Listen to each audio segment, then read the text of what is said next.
दर्शकवृन्द नमस्कार एवं हार्दिक स्वागत गर्न चाहन्छु कार्यक्रम बी टक शोमा।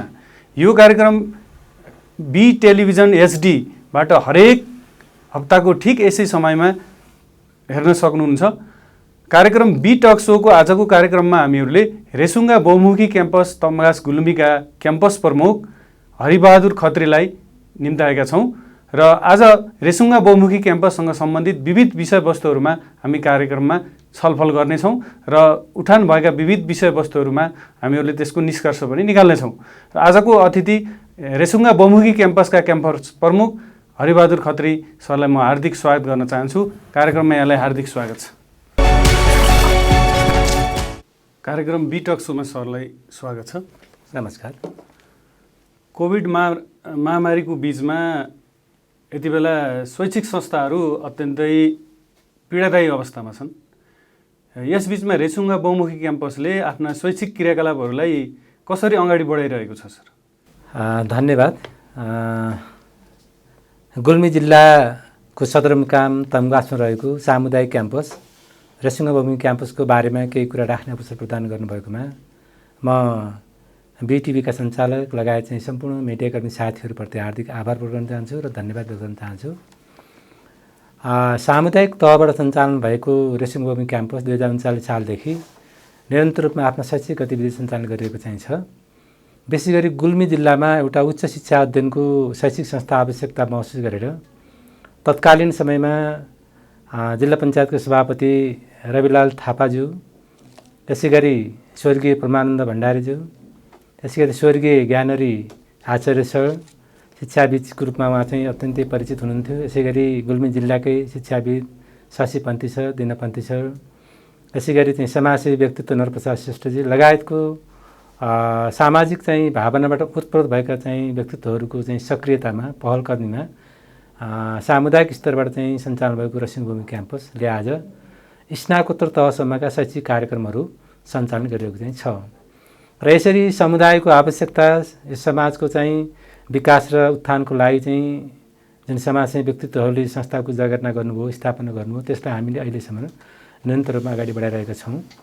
र कोभिडको कारणले यहाँले चाहिँ उल्लेख गरेको प्रश्नसँग म अब केन्द्रीकृत हुन चाहन्छु। कोभिडको माध्यमबाट हामीले क्याम्पसले पनि धेरै चाहिँ शैक्षिक गतिविधिमा चाहिँ अप्ठ्यारो चाहिँ महसुस गरिरहेका छौँ। त्यसमा विशेष गरी हामी अनलाइनको माध्यमबाट सम्भव भएसँग कक्षाहरू सञ्चालन भइरहेका चाहिँ छन्। अब स्थानीय प्रशासनको निर्णयका आधारमा हामीले तुरन्तै चाहिँ सहज भयो भने अब फिजिकलको रूपमा पनि क्लास सञ्चालन गर्न सकिन्छ। यो अनलाइन क्लासमा विद्यार्थीहरूको सहभागिता के कस्तो छ सर? यसका कठिनाइहरू यहाँहरूले के पाउनुभयो?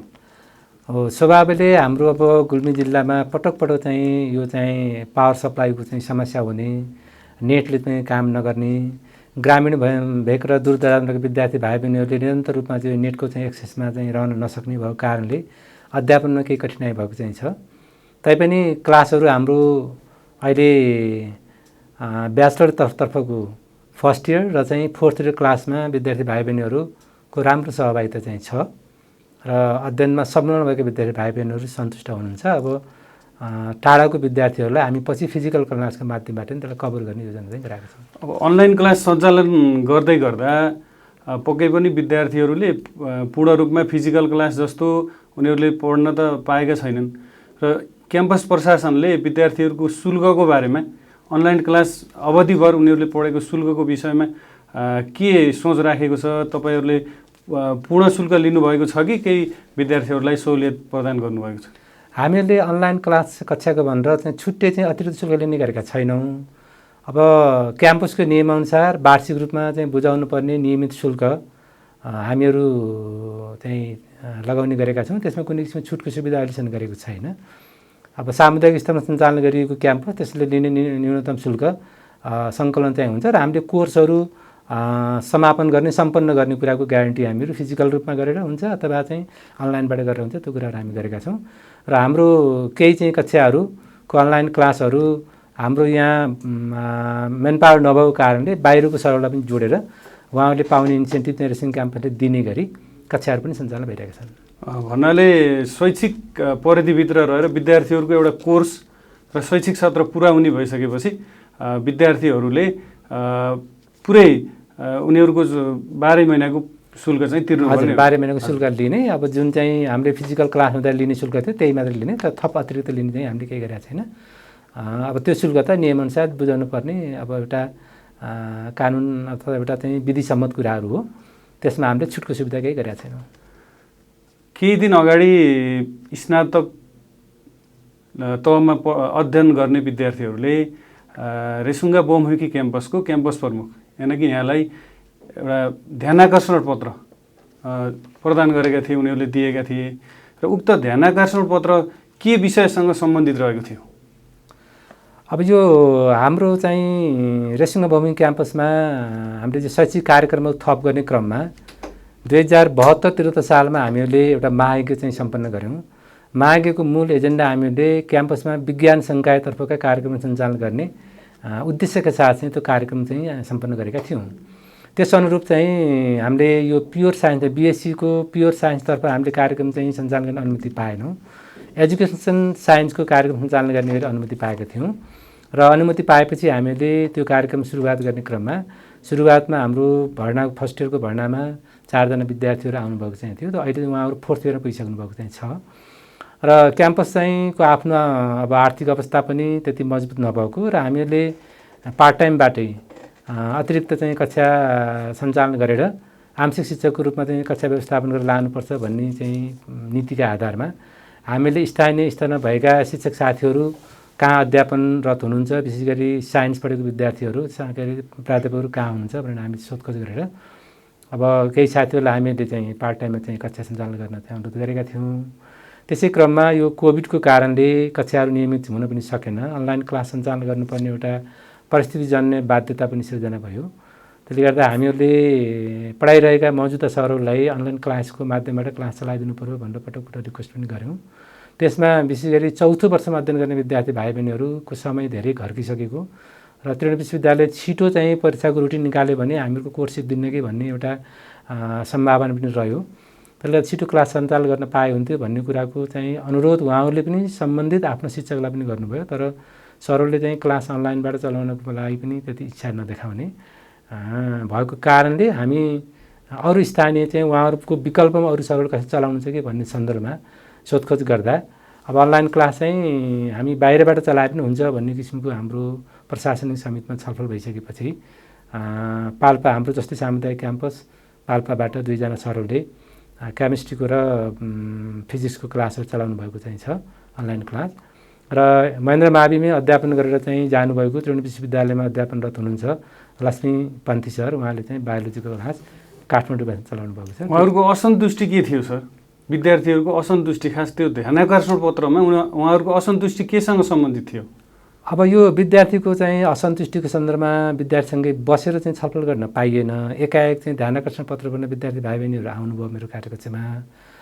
अब जुन चाहिँ अनलाइन क्लास सञ्चालन भएको छ त्यो 4th इयरको विद्यार्थीलाई हो, साइन्स स्ट्रिम अन्तर्गतको 4th इयरको विद्यार्थीलाई हामीले अनलाइन कक्षा सञ्चालन गरेको। उहाँहरू चाहिँ बाहिरबाट लिएको क्लासमा पूर्णतः सन्तुष्ट हुनुहुन्छ। उहाँहरूसँग हामीले बुझ्दा हामीलाई राम्रो भइरहेछ सर भन्ने कुरा आइरहेछ र जुन ध्यानाकर्षण पत्रको बारेमा चाहिँ आफ्नो चाहिँ कुरा लिएर जानुभयो, उहाँहरू चाहिँ बिएड फर्स्ट इयरमा पढ्ने, बिएड साइन्सको फर्स्ट इयरमा पढ्ने र सेकेन्ड इयर पढ्ने विद्यार्थी भाइहरू हुनुहुन्छ। उहाँहरूको क्लास स्टार्ट भइसकेको छैन। उहाँहरूको क्लास हामीले चाहिँ 20 गतेबाट सञ्चालन गर्ने गरी चाहिँ कार्यक्रम चाहिँ तय गरेका छौँ, सेड्युल बनाएका छौँ। कक्षा सुरुवात नहुँदै उहाँहरूलाई कसरी अब कुन कुराले उहाँहरूलाई त्यो कुरा गर्नको लागि चाहिँ एउटा प्रेरित चाहिँ हुनुभयो र हाम्रो क्लास चाहिँ बाहिरबाट अनलाइन क्लास भयो भने हामी पढ्दैनौँ अथवा बाहिरबाट अनलाइन क्लास भयो भने चाहिँ फिजिकल क्लास हुँदा उहाँहरूले नै पढाउनु पर्ने हुन्छ। त्यसले गर्दा हाम्रा स्थानीय शिक्षकहरू अथवा चाहिँ हाम्रा पढाइरहेका शिक्षकहरू बाहेक अरूबाट हाम्रो क्लास नचलाइयोस् भन्ने किसिमको कुरा लिएर जानुभयो। अब यसमा हामी कुनै पनि आर्थिक रूपमा चलखेल उहाँले भने जस्तो आर्थिक रूपमा चलखेल गर्ने गरी चाहिँ बाहिर चाहिँ क्लास बाइपास गरेको पनि होइन। हाम्रो रिक्वेस्ट अनुरोध उहाँसँग धेरै पटक भयो अनलाइन क्लास चलाउन पनि नखोज्ने र चाहिँ फिजिकल क्लासको लागि पनि जुन सिस्टम विधिबाट उहाँलाई हामीले क्याम्पसमा चाहिँ अध्यापन गर्ने अवसर प्रदान गरेका थियौँ त्यही विधिमा चाहिँ अगाडि बढ्नुहोस् भन्दा पनि बढ्न नखोजेको कारणले हामीले बाध्यता बस्दै 4th इयरलाई बाहिर जोड्न चाहिँ खोजेका हौँ। मैले पनि 4th इयरमा पढ्ने विद्यार्थीहरूलाई बुझेको थिएँ। उहाँहरूको असन्तुष्टि के कुरामा रहेको छ भने अहिले भौतिक रूपमा केही समयपछि त अवश्य पनि कक्षा सञ्चालन हुनेछ। भौतिक रूपमा कक्षा सञ्चालन भइसकेपछि पनि क्याम्पसले बाहिरका शिक्षकहरूलाई प्रयोग गरेर अनलाइनलाई नै निरन्तरता दिनेछ र हाम्रो चाहिँ भौतिक रूपमा पठन पाठन हुने छैन र यो बिस्तारै बिस्तारै रेसुङ्गा बहुमुखी क्याम्पसबाट यो साइन्स स्ट्रिम बिएड साइन्सलाई चाहिँ फेज आउट गर्न खोजिँदैछ भन्ने उहाँहरूको चाहिँ बुझाइरहेको रहेछ। सरले यस विषयमा विद्यार्थीहरूलाई विश्वस्त पारिदिन अनुरोध गर्दछु।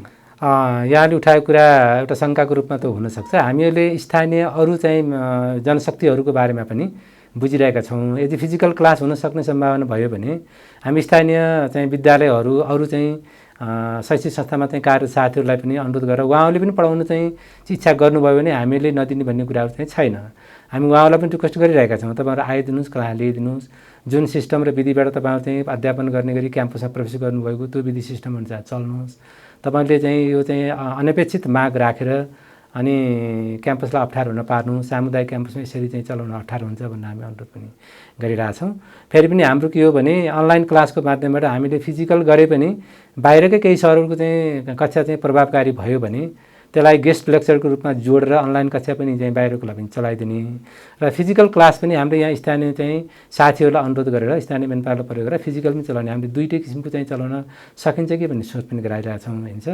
अब यसमा हामीले चाहिँ बाहिर अनलाइन क्लास पढाएको फिजिकल क्लासको छुट्टै अतिरिक्त शुल्क चार्ज गर्ने गरी त्यस्तो चाहिँ हामीले सोच चाहिँ छैन।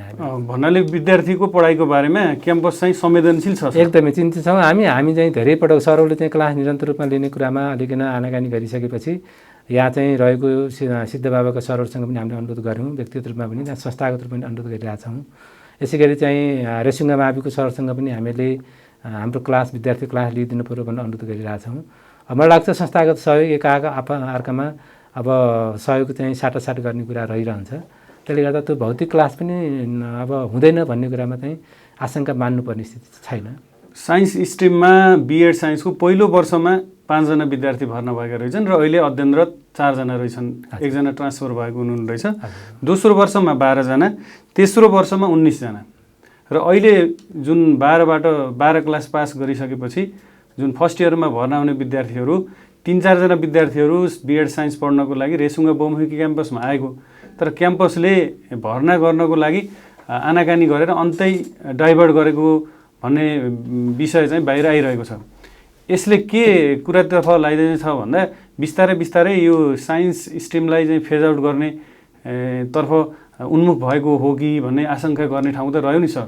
तपाईँहरूले क्लास सुरु गर्दा सुरुमा 4 जना विद्यार्थीहरूबाट सुरु गर्नुभयो भने अहिले जति जना विद्यार्थी आउँछ पढ्नको लागि त्यसलाई भर्ना गर्नुपर्ने त क्याम्पसको दायित्व हो नि सर। भने सरले भने जस्तै सुरुवातमा हाम्रो विद्यार्थी सङ्ख्या 5 जनाबाट सुरु गरे हो। अहिले चाहिँ फर्स्ट इयर सेकेन्ड इयरको डाटा सरले भने जस्तै त्यो पनि सही हो।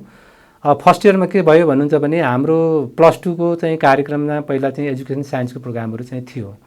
त्यसले गर्दाखेरि हाम्रा विद्यार्थी पनि अब 2 जना 4 जना 8 जना बढ्दै जाने सम्भावना चाहिँ थियो। त्यसले गर्दा राम्रै पनि भइरहेको थियो। फेरि हामीले अब यो +2 को चाहिँ कार्यक्रममा एजुकेसन साइन्स चाहिँ बिस्तारै हटेको कारणले हाम्रो विद्यार्थी सङ्ख्या अलिकति कम हुन्छ कि भन्ने बारेमा हामी चिन्तित छौँ। तर पनि हामीले पूर्ण रूपमा चाहिँ विद्यार्थी भाइ बहिनीहरूलाई तपाईँहरूले पढ्न पाउनुहुन्न यहाँ अन्यथा जानुहोस् भन्ने कुरा गरेका छैनौँ। एकजना विद्यार्थी माधव थापा चाहिँ विद्यार्थी आउनुभएको थियो फर्स्ट इयरमा भर्ना हुने गरी। अब उहाँ चाहिँ एकजना मात्रै विद्यार्थी भएको कारणले पढ्न मलाई अप्ठ्यारो हुने भयो। म सिद्ध बाबामा पनि सिङ्गल पढेँ, मलाई असजिलो भएको कारणले मैले अन्यत्र भयो भने सरले चाहिँ भनिदिनु भयो भने बरु म अन्त भर्ना हुन्थेँ भन्ने कुरा उहाँ व्यक्तिगत चाहनाको रूपमा कुरा राख्नुभयो र मैले रजिस्ट्रेसन गर्ने बेलासम्म तपाईँ यहीँ रजिस्ट्रेसन गर्नुहोस्, यहीँ पढ्नुहोस्, एकजना भए पनि हामीले पढाउँछौँ। अब सरहरूले चाहिँ नपढाए पनि अन्य स्रोत खोजौँला भन्ने किसिमले कुराकानी गरेपछि सरहरूको गतिविधिका कारणले भरपर्दो क्लास हुँदैन कि भन्ने किसिमले उहाँले महसुस गर्नुभयो र चाहिँ बुटोल जाने इच्छा गरेपछि हामीले अब म आफैले नै भनौँ बुटोलको क्याम्पस प्रमुखलाई के गर्न सकेला यस्तो विद्यार्थी हुनुहुन्छ भनेर उहाँलाई व्यवस्थापन गर्ने गरेको हो। यो अहिले 4th इयर पढ्दै गरेका बिएड साइन्सका विद्यार्थीहरू हामीले बुझ्दाखेरि एउटा क्याम्पसको पोलिसीभित्र छिर्न नसकेको जस्तो देखियो। किन भन्दा 4 जना विद्यार्थीमध्ये 4 जना जब होल्डर विद्यार्थीहरू हुनुहुँदो रहेछ र उहाँहरू भौतिक रूपमा स्कुलमा कलेजमा आएर चाहिँ पठन पाठन गर्न गाह्रो भएको कारणले शिक्षकहरूले उहाँलाई विभिन्न माध्यमबाट कोठामै बोलाएर अथवा चाहिँ अरू विधाको समय पारेर कोर्स सिद्धाइदिने काम गर्नुभएको रहेछ।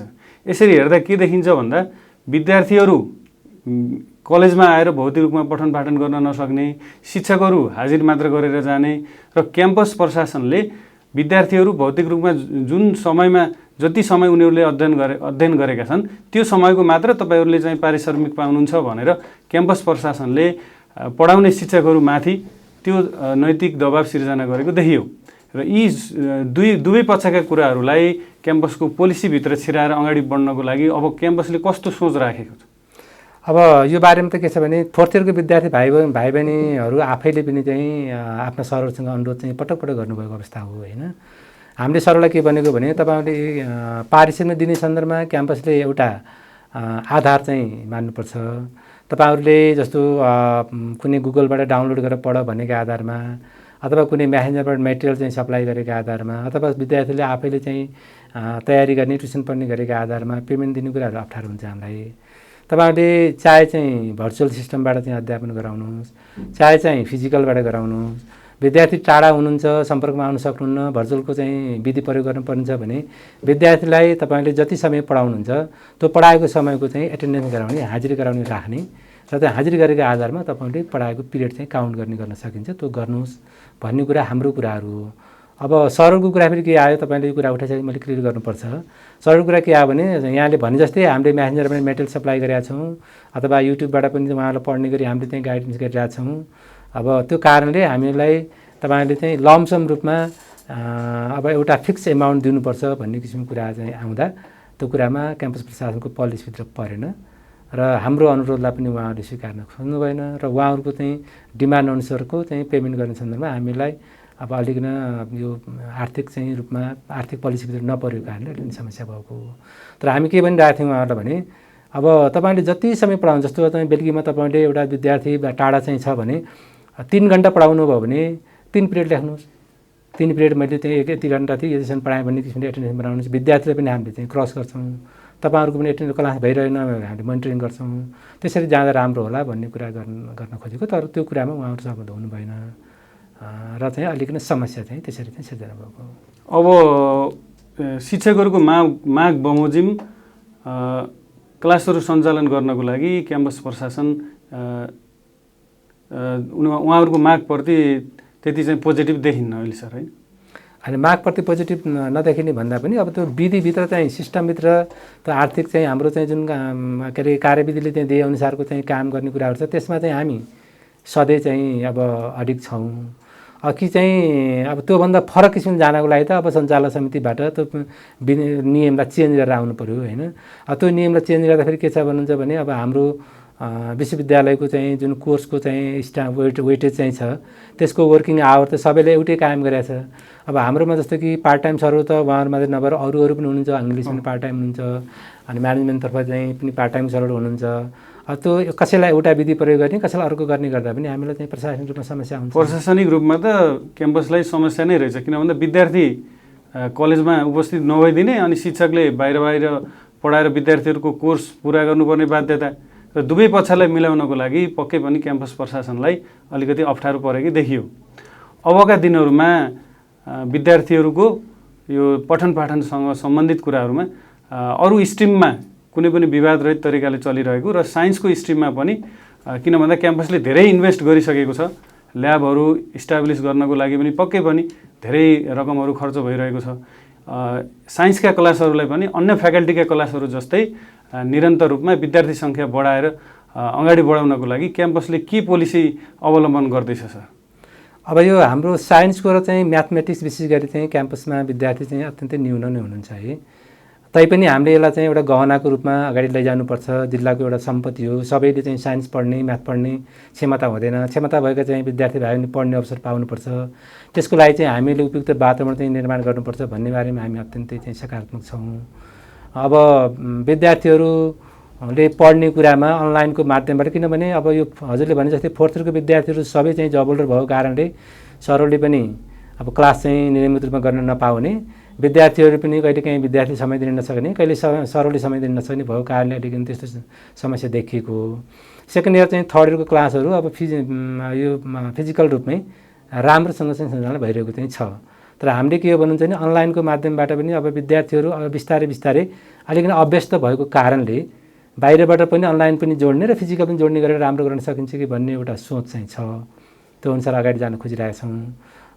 र अरू चाहिँ विद्यार्थी सङ्ख्या बढाउने सन्दर्भमा त क्याम्पसले आफ्ना कार्यक्रमहरू चाहिँ को बारेमा अब सूचना सम्प्रेषण गर्ने, कार्यक्रममा प्रभावकारी ढङ्गबाट चलाउने सन्दर्भमा विभिन्न सुविधाहरू जोड्ने कुराहरू हो। त्यसमा हामी चाहिँ लगाइरहेछौँ। अब हजुरले भने जस्तै के हो भने अहिलेकिन हामीलाई शङ्काको विषय के भइरहेछ अहिले आएर भन्नुहुन्छ भने अब बिएड साइन्स चाहिँ अब +2 मा चाहिँ त्यो हटिसकेको कारणले माथि अलिकति हुन्न कि विद्यार्थी भर्ना भन्ने कुरा हामीले त्यो चाहिँ शङ्काको विषय बनिएको छ। गुल्मी जिल्लामै स्नातक तहसम्म साइन्स पढ्न पाउनु एउटा जिल्लाकै गौरवको विषय हो। किन भन्दा यहाँबाट गरिबका छोराछोरीहरू जुन गाउँमा +2 गरेर अथवा तम्घासमै बसेर +2 गरेर स्नातक तहसम्म तम्घासमै साइन्स विषयमा पढ्न पाउनु उनीहरूको लागि सुखद कुरो हो। यसको लागि त अन्य निकायहरू, तपाईँहरू आर्थिक रूपमा कमजोर छ, क्याम्पसको स्रोत र साधन कमी छ भने अन्य विभिन्न निकायहरूसँग आर्थिक सहयोगको लागि यहाँहरूले पहल कदमी गरेर विद्यार्थीहरूको पठन पाठनको विषयमा यहाँहरू अत्यन्तै गम्भीर बन्नुपर्ने र विद्यार्थीहरूलाई यो कुरामा विश्वस्त दिलाउनु पर्ने हामीले देखेका छौँ। अब क्याम्पसमा जस्तै महायज्ञ भयो, महायज्ञबाट उठ्न बाँकी रहेको रकम के कति छ र त्यसमा क्याम्पसले के रणनीति अवलम्बन गरिरहेको छ? अब महायज्ञमा बोल चाहिँ रकम क्याम्पसले सङ्कलन गर्न पर्ने रकम चाहिँ केही बाँकी छ अझै। हामीले निरन्तर रूपमा पत्राचार गर्ने, क्याम्पसमा चाहिँ रकम जम्मा गर्नलाई अनुरोध गर्ने कामहरू गरिरहेका छौँ है। र विद्यार्थी सङ्ख्या यो चाहिँ बिस्तारै बिस्तारै चाहिँ पहाडी जिल्लामा, विशेष गरी सामुदायिक क्याम्पसहरूको पहाडी जिल्लाहरूमा विद्यार्थी सङ्ख्या घटिरहेको छ। रेसिङबोमी क्याम्पस मात्रै नभएर सबै ठाउँ त्यसो देखिन्छ। यो चाहिँ अब एउटा कुरा चाहिँ त डिप्लोमा तहको कार्यक्रम अलिकति लामो चाहिँ शैक्षिक सत्र भएर पनि त हुनसक्छ। मान्छे चाहिँ विद्यार्थी भाइ पनि +2 गरिसकेपछि त्यसपछि अर्निङको चाहिँ सेक्टर खोज्ने कारणले पनि बाहिरको बढी देखिन्छ। त्यसले गर्दा यसको चाहिँ स्थायित्वको लागि, यसको चाहिँ विद्यार्थीको गुणस्तरीय शिक्षा प्रदान गर्ने सन्दर्भमा क्याम्पसमा सम्पूर्ण कुराको व्यवस्थापनलाई स्थानीय सरकार, प्रदेश सरकार, सङ्घीय सरकारले एउटा नीतिगत रूपमा कुनै निर्णय नगर्ने हो भने अलिकति अप्ठ्यारो भइरहेको छ सामुदायिक क्याम्पस चलाउन चाहिँ। हाम्रो चाहिँ सहरहरू चाहिँ धेरै सहरहरू चाहिँ मावि तहको चाहिँ थाई जागिर निकालेर पनि नगएर चाहिँ क्याम्पसमा अध्यापन गर्ने गरी त्यो एउटा छुट्टै किसिमको चाहिँ संस्था हो। त्यसमा अध्यापन गर्दा आफूलाई छुट्टै एउटा प्रेस्टिजको एउटा सम्मानको अनुभूति हुन्छ भनेर चाहिँ लाग्नुभयो। सुरुवातमै चाहिँ शशि सर, दिन सरहरू पनि थाई जागिरमा लागेको मान्छे पनि छोडेर जानुभयो र त्यसरी त्यो चाहिँ संस्था स्थापना गरिएको र अहिले आएर आर्थिक रूपमा अत्यन्तै चाहिँ जर्जर भइरहेछ। यसलाई चाहिँ सम्बन्धित निकायले यसलाई चाहिँ एउटा चिन्ताको विषय नबनाउने हो भने अप्ठ्यारो छ। त्यसतर्फ पनि हामीले चाहिँ निकायलाई पटक पटक चाहिँ अनुरोध गरिरहेछौँ। अब नगरपालिकाले पनि समय समयमा केही चाहिँ आंशिक रूपमा पनि सहयोग गरेको चाहिँ छ। विश्वविद्यालय अनुदान आयोगले पनि हामीले काम गरेका आधारमा कार्य सम्पादन अनुदानको माध्यमबाट केही रकमहरू चाहिँ दिने गरेको चाहिँ छ। यसै गरी छिमेकी पालिकाहरू, विशेष गरी अहिले हामीले मास्टर डिग्रीको कार्यक्रम सञ्चालन गर्ने गरी मालिका गाउँपालिकासँग एउटा यामयोग गऱ्यौँ। त्यसले गर्दा हामीलाई एउटा सामाजिक उत्तरदायित्व पनि क्याम्पसले निर्वाह गर्ने क्रममा सकारात्मक भएको छ भन्ने किसिमको सन्देश प्रभाव भएको चाहिँ छ। यद्यपि त्यो कस्टले हामीहरूको विद्यार्थीको शुल्क चाहिँ कभर हुँदैन, तैपनि हाम्रो पनि एउटा सामाजिक उत्तरदायित्व अन्तर्गतको कामहरू साझेदारी रूपमा गर्न सकिन्छ र आगामी दिनमा उहाँहरूले क्याम्पसप्रति लगानी गर्ने, क्याम्पसको चाहिँ समस्यासँग जोडिने एउटा बाटो बन्छ भन्ने हाम्रो अपेक्षा छ। यहाँले भने जस्तै आर्थिक रूपमा क्याम्पस जर्जर अवस्थामा पुग्दैछ र यहाँहरूले विभिन्न फ्याकल्टीका मास्टर डिग्रीका कार्यक्रमहरू पनि थप्दै जानुहुन्छ, गइराख्नु भएको छ। अब यसरी कार्यक्रम थप्दै जाँदा र आर्थिक रूपले क्याम्पसमा अभाव हुँदै जाँदाखेरि स्रोत र साधन जुटाउने कुराहरूमा यहाँहरूको सक्रियता के कस्तो रहेको छ र के सोच बनाउनु भएको छ यसलाई? अब यस सन्दर्भमा चाहिँ अब कार्यक्रमहरू जस्तो आवश्यकता अनुसार चाहिँ समयको माग अनुसार शैक्षिक कार्यक्रम थप्दै जानुपर्ने यो निरन्तर प्रक्रिया हो, निरन्तर चाहिँ काम हो। अब यहाँ हाम्रो अहिले चाहिँ हामीले भर्खर पनि एमबिएसको प्रोग्राम सुरुवात गर्दैछौँ। अहिले हाम्रो 62 जना विद्यार्थी भाइ बहिनीहरूले चाहिँ इन्ट्रान्समा सिमेटको एक्जाम दिनुभयो, सबै पास भएर आउनुभएको छ। अब यी कुराहरू चाहिँ यो चाहिँ शैक्षिक संस्था भन्नाले विशेष गरी चाहिँ सेवामूलक शैक्षिक संस्थाहरू हुन्, नाफामूलक भन्दा पनि। त्यसले गर्दाखेरि यो शैक्षिक कार्यक्रम सञ्चालन गर्ने सन्दर्भमा आर्थिक रूपमा चाहिँ समस्या भए पनि त्यसको चाहिँ जोहो गर्दै त्यसको लागि चाहिँ स्थानीय सरकार, प्रदेश सरकारहरू अथवा सङ्घीय सरकारसँग हामीले अनुरोध गर्दै अगाडि बढ्नुपर्ने हुन्छ। र अहिले चाहिँ सञ्चालक समिति अनि यहाँको स्थानीय चाहिँ बुद्धिजीवीहरू, व्यवसायी साथीहरूसँग हामीले छलफल अन्तर्क्रिया गरिरहेका चाहिँ छौँ। अब यसको लागि चाहिँ प्रेसरको रूपमा चाहिँ सङ्घीय सरकारमा प्रदेश सरकारमा जाने स्थानीय सरकारले गरेको सहयोगलाई अझै बढाउनको लागि अनुरोध गर्ने कुराहरू भइरहेछ। क्याम्पसमा विद्यार्थी भर्ना दर घट्दै गइरहेको कुरा त यहाँले पनि बताइसक्नुभयो। यसरी क्याम्पसमा विद्यार्थी भर्ना दर घट्दै जानुमा क्याम्पसको नतिजासँग पनि जोडिन्छ सर। क्याम्पसमा विद्यार्थीहरूले प्राप्त गरेको फाइनल एक्जाममा प्राप्त गरेको चाहिँ नतिजा उसको चाहिँ उत्तीर्ण दर रेसुङ्गा बहुमुखी क्याम्पसको सन्तोषजनक छ। एकदमै हामीहरू रेसुङ्गा बहुमुखी क्याम्पसको चाहिँ रिजल्टसँग सन्तुष्ट चाहिँ छौँ, किनभने हाम्रो रिजल्ट राष्ट्रिय चाहिँ रिजल्टभन्दा माथि नै चाहिँ छ अहिलेसम्म। र यहाँबाट निक्लेको उत्पादन मार्केटमा कति चाहिँ सेलेबल भयो भन्ने कुरा पनि सँगसँगै उत्तिकै महत्त्व राख्छ। र यहाँबाट निक्लेको डिप्लोमा पास गरेर गएको विद्यार्थीहरू अथवा +2 पास गरेर गएको विद्यार्थीहरूले बाहिर अन्य कलेजहरूमा अन्य क्याम्पसमा जाँदाखेरि उहाँहरूले आफूलाई अब्बल दर्जामा चाहिँ सधैँ स्थापित गर्न सक्नुभएको चाहिँ छ। त्यसले गर्दा हाम्रो पढाइमा गुणस्तरमा कुनै पनि किसिमको कमी छ भन्ने कुरा हामीले महसुस गरिरहेका छैनौँ। यद्यपि रिजल्ट भन्ने कुरा के हुन्छ भने धेरै कुराहरू चाहिँ अध्ययन र अध्यापनमा मात्रै भर पर्दैन, एउटा प्राविधिक पाटो पनि हो। त्यसलाई चाहिँ कसरी सञ्चालन गरिन्छ, परीक्षा प्रणाली कस्तो चाहिँ छ, कपीहरू चाहिँ अब त्यसको परीक्षण गर्दा सम्प्रेषण गर्दा कस्तो चाहिँ मेथड प्रयोग गरिन्छ भन्ने कुरा पनि सँगसँगै जोडेर आउँछ। र हामीहरूलाई चाहिँ रेसुङ्गा बहुमुखी क्याम्पसले जति प्रडक्ट उत्पादन गरेको छ त्यो प्रडक्टमा क्वालिटी चाहिँ पर्याप्त छ भन्ने कुरामा हामी चाहिँ आश्वस्त छौँ। रेसुङ्गा बहुमुखी क्याम्पसलाई आङ्गिक क्याम्पस बनाउनको लागि विभिन्न समयमा विभिन्न प्रयासहरू पनि भए र पछिल्लो समयमा मध्यपश्चिम विश्वविद्यालयसँग रेसुङ्गा बहुमुखी क्याम्पसलाई आङ्गिक बनाउनको लागि सम्झौता पनि भयो भन्ने आधारमा दीप प्रज्वलन पनि भयो, तामझामका साथ यहाँले कार्यक्रम पनि गर्नुभयो। विद्यार्थीहरू पनि अब रेसुङ्गा बहुमुखी क्याम्पस आङ्गिक हुने भयो र हाम्रो फी घट्ने भयो भनेर उनीहरूमा पनि एक प्रकारको चाहिँ खुसियाली छायो। तर पछिल्लो समयमा यो आङ्गिक बनाउने प्रक्रिया के विषयमा अड्किरहेको छ?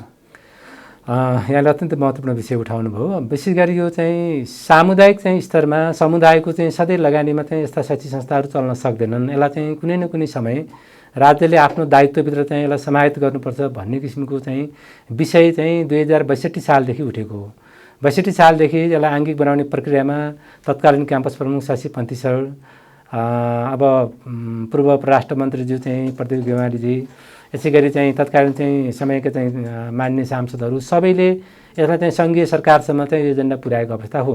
र रेसुङ्गा बहुमुखी क्याम्पसभित्र चाहिँ चाहे चाहिँ शशि सर चाहिँ क्याम्पस प्रमुख हुँदा होस्, चाहे चाहिँ प्रेमनाथ सर हुँदा होस्, चाहे चाहिँ चन्द्रकान्त सर हुँदा होस्, जुनसुकै चाहिँ प्रशासनिक चाहिँ जिम्मेवारी लिने गरी सरहरू आउँदा पनि क्याम्पसलाई आङ्गिक बनाउने सन्दर्भमा चाहिँ यो पहल कदमी अगाडि बढाउनुपर्छ भन्ने किसिमको चाहिँ आशय र चाहिँ अभिव्यक्ति चाहिँ सधैँ आइरहेको हो।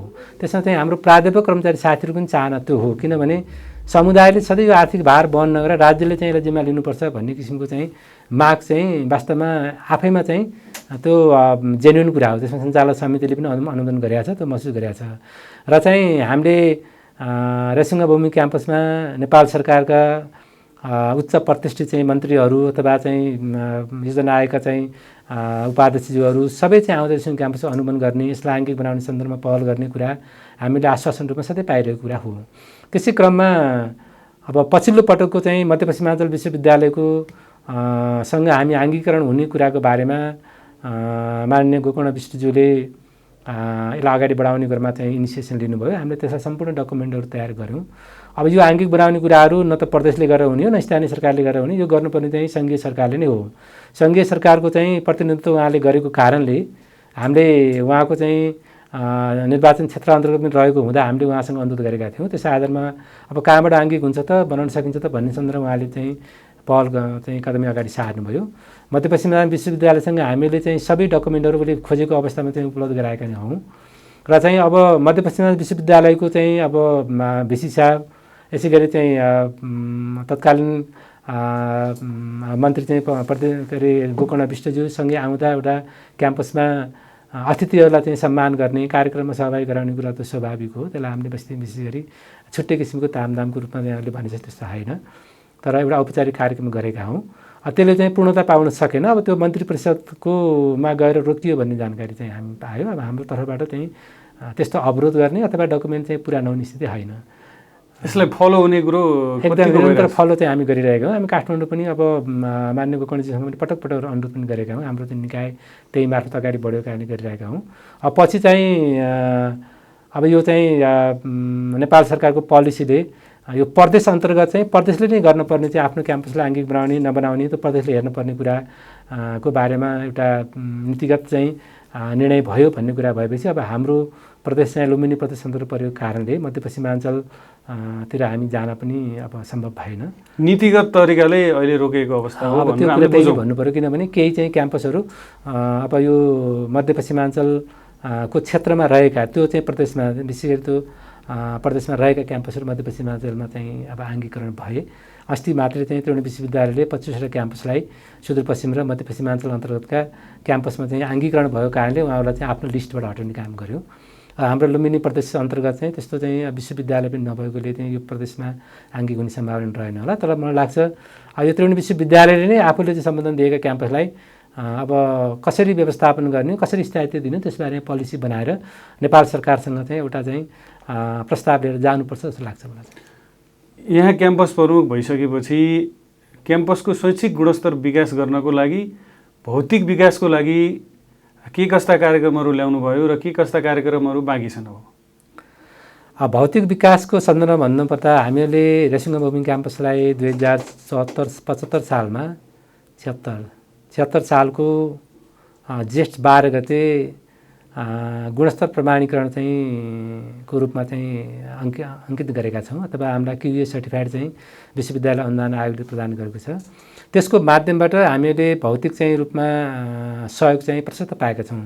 विशेष गरी चाहिँ विद्यालय भवन निर्माण, फर्निचर निर्माण, यसै गरी चाहिँ ICT ल्याबहरू बनाउने कुराहरू भयो, पुस्तकालयहरू भयो, यो कुरामा चाहिँ पर्याप्त सहयोग चाहिँ प्राप्त भएको छ।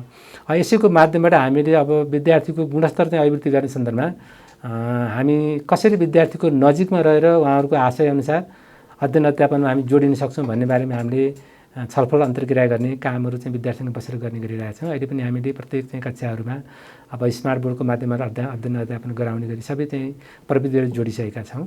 त्यसले गर्दा गुणस्तरमा चाहिँ अब केही चाहिँ अगाडि बढिरहेको छ, तर पनि केही काम गर्न अझै बाँकी चाहिँ छन्।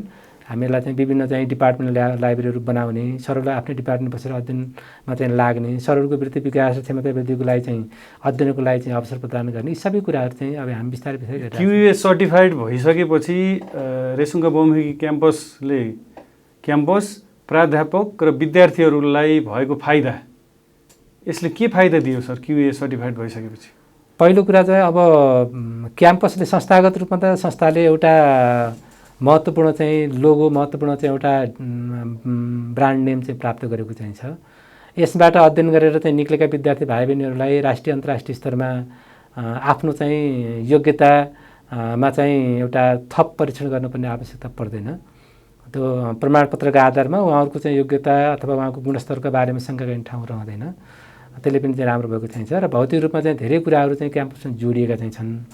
अब विद्यार्थी भाइ बहिनीहरूले पनि अब हामीले जुन छात्रवृत्तिको रूपमा चाहिँ विद्यार्थी दिने सुविधाहरू भयो, अब ICTको रूपमा ल्याबमा बसेर चाहिँ 24 घण्टा अध्ययन गर्ने कुराहरूको सन्दर्भमा भयो, लाइब्रेरीमा चाहिँ पर्याप्त बुक्सहरू चाहिँ उपलब्ध गराउने कुराहरू भयो, यी सबै सुविधाहरू विद्यार्थीमा हामी चाहिँ छौँ। र शिक्षक साथीहरूमा नि जुन अध्ययन अध्यापनको चाहिँ कुराहरू चाहिँ छ त्यसमा परिवर्तन आइरहेको छ। विद्यार्थीसँग नजिक भएर विद्यार्थी मैत्री चाहिँ वातावरण कसरी कक्षा सञ्चालन गर्न सकिन्छ, कसरी विद्यार्थीसँग नजिक भएर चाहिँ शैक्षिक कार्यक्रम चलाउन सकिन्छ भन्ने बारेमा चिन्तित हुनुहुन्छ, लागि पनि रहनु भएको छ। त्यसले गर्दाखेरि यो शैक्षिक चाहिँ गुणस्तर प्राप्त चाहिँ भइसकेपछि हामीहरूको चाहिँ अनुभवमा धेरै कुरामा चेन्ज भएको छ, अथवा चाहिँ एउटा स्वच्छ चाहिँ वातावरणमा अध्यापनको काम अगाडि बढेको छ भन्ने हामीले चाहिँ महसुस गरेका छौँ। सबै कुराहरूमा यो QUA सर्टिफाइडले सहयोग गर्यो। विद्यार्थीको शुल्क घटाउने विषयमा यसले कुनै पनि तरिकाको विद्यार्थीलाई राहत हुने कार्यक्रम यसमा केही छैनन् सर? विद्यार्थीको शुल्कको सन्दर्भमा यहाँले एउटा कुरा उठाउनु भयो। मैले के भन्न चाहन्छु भने हाम्रो चाहिँ सञ्चालक समितिको निर्णयअनुसार हामीले प्रत्येक वर्ष चाहिँ 5% दरले शुल्क वृद्धि गर्ने चाहिँ विद्यार्थी सङ्गठनको सहमतिको आधारमा त्यो एउटा पोलिसी बनाएका चाहिँ थियौँ। र त्यो अहिले हामीले चाहिँ विगत चाहिँ 5 वर्षदेखि त्यसलाई हामीले चाहिँ स्टप गरेका छौँ, त्यसलाई इन्क्रिमेन्टमा ल्याएका छैनौँ। र सामुदायिक क्याम्पसमा अब पहाडी जिल्लाका सामुदायिक क्याम्पसमा हामीहरूको शुल्क स्वभावले अरू क्याम्पसको भन्दा बढी चाहिँ खासै छैन। अब तराई बेल्टका चाहिँ सामुदायिक क्याम्पस जहाँ चाहिँ विद्यार्थी सङ्ख्या प्रशस्त चाहिँ छ त्यो ठाउँको चाहिँ विद्यार्थीको शुल्कका आधारमा केही बढी चाहिँ छ। तर सामुदायिक क्याम्पस जुन पहाडी बेल्टमा चलेको छ त्यसमा चाहिँ शुल्क चाहिँ त्यो धेरै चाहिँ छ भन्ने कुरा हामीले गरेका छैनौँ।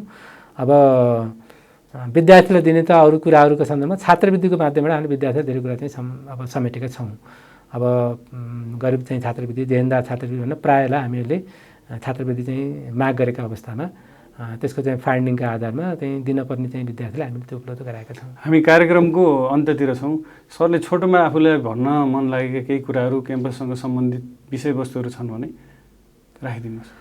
क्याम्पस चाहिँ अब एउटा कुरा के छ भने यहाँहरूको चाहिँ यो महत्त्वपूर्ण चाहिँ सञ्चार माध्यमबाट मैले के भन्न चाहन्छु भने रेसिङ्गा बौमिङ क्याम्पस गुल्मी अर्घाखाँचीको एउटा शैक्षिक धरोहर चाहिँ हो। यहाँ चाहिँ हामीहरूले मास्टरसम्मको प्रोग्रामहरू सञ्चालन गर्ने गरी शैक्षिक कार्यक्रमहरू चलाइरहेका छौँ। यसमा थप अरू चाहिँ शैक्षिक कार्यक्रमहरू चाहिँ जोड्दै यसको स्तरवृद्धिमा चाहिँ लाग्न सबै समुदायका, सबै राजनीतिक पार्टीका प्रमुख साथीहरू, विभिन्न चाहिँ व्यवसायी साथीहरू, शिक्षाप्रेमी साथीहरू सबै चाहिँ एकजुट भएर अगाडि बढ्नुपर्छ। र गुल्मीमा एउटा राम्रो शैक्षिक संस्था छ, त्यहाँ गएर चाहिँ पढ्न चाहिँ पायो भने हामीहरूको चाहिँ भविष्य उज्जवल छ भन्ने किसिमको एउटा सन्देश प्रवाह चाहिँ हामीले गर्न सक्यौँ भने अब धेरै कुराबाट गुल्मी जिल्ला चाहिँ अब यो आर्थिक गतिविधिबाट चाहिँ पछाडि परिरहेको चाहिँ छ। अब शिक्षा र पर्यटनको माध्यमबाट मात्रै हामीले यसलाई माथि उठाउन सक्ने सम्भावना चाहिँ छ। शिक्षा, स्वास्थ्य र पर्यटनलाई हामीले अलिकति महत्त्वको साथ अगाडि लान खोजेनौँ भने मलाई लाग्छ गुल्मी जिल्लाको आफ्नो चाहिँ यो जिल्लाको भविष्य पनि त्यति उज्जवल देखिँदैन। त्यसले गर्दाखेरि विभिन्न शैक्षिक संस्थाहरूसँग समन्वय गरेर अब शैक्षिक कार्यक्रमहरू एकले अर्कालाई सहयोग गर्ने गरी चाहिँ चलाउनुपर्छ। एउटाले चलाएको शैक्षिक कार्यक्रमहरू अर्काले नचलाउने, त्यसलाई राम्रो बनाउने गऱ्यो भने राम्रो हुन्छ कि जस्तो मलाई लाग्छ। र चाहिँ यिनै कुराहरूका साथ हामी अगाडि बढ्यौँ भने जिल्लालाई एउटा शैक्षिक हबको रूपमा, एजुकेसनल हबको रूपमा हामीले स्थापना गर्न सकौँला भन्ने मैले चाहिँ भन्न चाहन्छु। र चाहिँ कार्यक्रममा यहाँहरूले मलाई आफ्नो चाहिँ क्याम्पसको बारेमा कुरा राख्ने अवसर प्रदान गर्नुभयो। यहाँहरूप्रति पुनः हार्दिक धन्यवाद, आभारपूर्वक गर्दछु। धन्यवाद, नमस्कार। सरलाई पनि नमस्कार।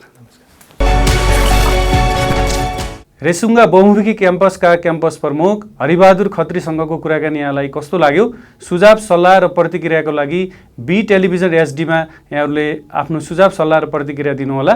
र आगामी हप्ता यस्तै विविध विषयवस्तुहरूमा छलफल गर्नको लागि हामी अर्को अतिथिज्यूसँग उपस्थित हुनेछौँ। त्यतिन्जेलसम्मको लागि म कार्यक्रम सञ्चालक पुष्कर खड्कालाई पनि बिदा दिनुहोस्। हस्त नमस्कार। हेर्दै गर्नुहोला बी टेलिभिजन एचडी।